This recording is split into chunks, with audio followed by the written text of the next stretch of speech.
अधिक प्रेम विवाह के लिए बली हो जाते हैं। क्योंकि देखिए शुक्र पंचम भाव जो है हमारी थिंकिंग का है, थॉट्स का है, विचार का है, हमारी बुद्धि का है। यदि वहाँ पर शुक्र आ जाते हैं, तो वहाँ पर प्रेम विवाह अवश्य होता है। चाहे शुक्र की दशा चले या न चले, चाहे शुक्र किसी और ग्रह की महादशा उसका अंतर आए न आए, लेकिन यदि पंचम भाव में शुक्र बैठे हैं तो निश्चित रूप से आपका प्रेम विवाह ही होगा। ये तो सबसे अच्छी पोजीशन शुक्र की मानी जाती है। यहाँ पर शुक्र आपके बुद्धि पर हावी होते हैं और आपको एक अच्छा प्रेमी लाइफ पार्टनर देते हैं, जब पंचम का शुक्र होता है।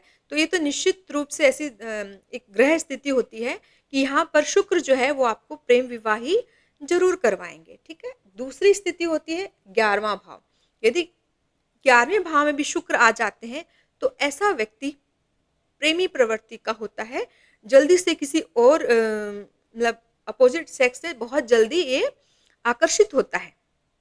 बहुत जल्दी ये प्रेम में पड़ते हैं ऐसे व्यक्ति जब 11वें घर में शुक्र होते हैं, क्योंकि ये सीधा आपकी 11वें घर में जब शुक्र बैठेंगे तो पंचम भाव को प्रभावित करते हैं और ये होता आप क्योंकि पंचम भाव को प्रेम का भाव भी कहा गया है। यदि यहाँ पर शुक्र बैठते हैं तो लव मैरिज या प्रेम विवाह होना निश्चित ही है, उसको आप टाल नहीं सकते हैं। और 11वें घर में भी यदि शुक्र बैठ जाते हैं तो वहाँ पर भी आपका प्रेम विवाह होना निश्चित ही होता है।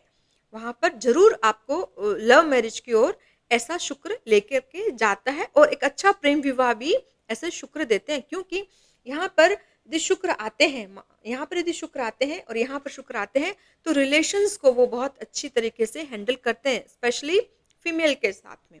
जो घर की फीमेल्स भी होती है जैसे माँ है, बहनें हैं, उनके साथ में भी बहुत अच्छा इनका रिलेशन होता है और रिस्पेक्ट करते हैं। पंचम का शुक्र 11वें घर का शुक्र जो होता है फीमेल्स को रिस्पेक्ट भी करता है और उनके प्रति उनका एक आकर्षण भी रहता है, जो उन्हें प्रेम विवाह की ओर लेकर के जाता है। ये तो हो गया कि 5वें और 11वें घर में यदि शुक्र होते हैं, तो प्रेम विवाह निश्चित रूप से ही होते हैं। अब है सेकेंडरी पोज़ीशन किस तरह की रहती है कि प्रेम विवाह होंगे, लेकिन अब एक तीसरी पोज़ीशन मैं आपको और बताती हूँ, यदि चौथे घर में भी शुक्र होता है, तो ऐसा व्यक्ति जो होता है आकर्षण से भरा हुआ रहता है। उसके अंदर में एक विशेष आकर्षण होता है, वो स्त्रियों की ओर आकर्षित होता है। मान लीजिए यदि पुरुष का चार्ट है, पुरुष की कुंडली है तो स्त्री की ओर आकर्षित होगा और यदि स्त्री की कुंडली है, फीमेल चार्ट है तो वो मेल की ओर आकर्षित होते हैं। चतुर्थ भाव का शुक्र आपको आकर्षण से भरता है, आप देखने में भी सुंदर होते हैं, आकर्षित आपका एक व्यक्तित्व रहता है, एक खूबसूरत